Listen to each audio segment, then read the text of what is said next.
سلام به شما کوچولوهای نازنین. به درس اول حروف الفبا خوش آمدین. درس اول ما هست حروف الفبای فارسی. حروف اول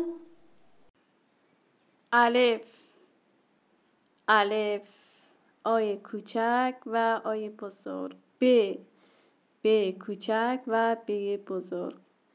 ت، ت کوچک و ت بزرگ. س، س کوچک و س بزرگ.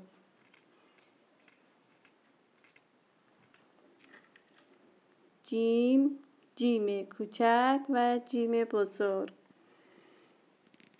چ، چ کوچک، چ بزرگ.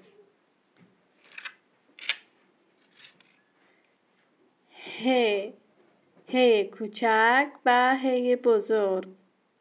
خ، خ کوچک و خ بزرگ.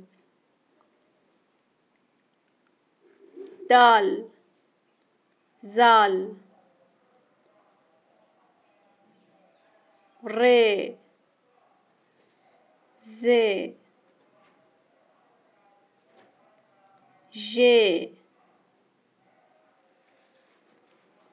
سین کوچک و سین بزرگ.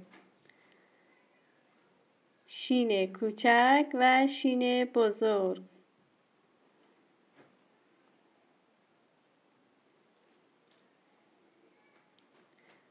صاد، صاد کوچک و صاد بزرگ.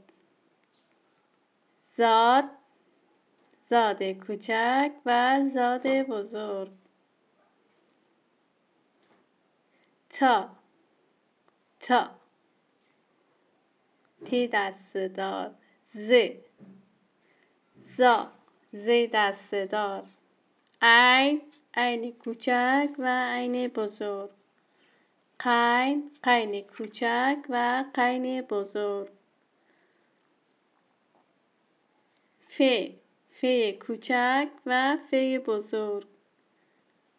قاف، قاف کوچک و قاف بزرگ. کاف، کاف کوچک، کاف بزرگ. گاف، گاف کوچک، گاف بزرگ. لام، لام کوچک، لام بزرگ. میم کوچک، میم بزرگ. نون کوچک، نون بزرگ. واو، ه، ه تنها، ه دو چشمه. ه آخر چسبان. ه وسط. یا، یای نیمه، یای بزرگ. خب بچه‌های عزیز، خدا کنه که یاد گرفته باشین. بچه‌های عزیز، از روی درس 5 بار بنویسین و بخوانین. بچه‌های عزیز، درس‌های بعدی رو در ویدیوهای دیگر دنبال کنین. ویدیوهای ما رو سابسکرایب کنین. خدا نگهدار.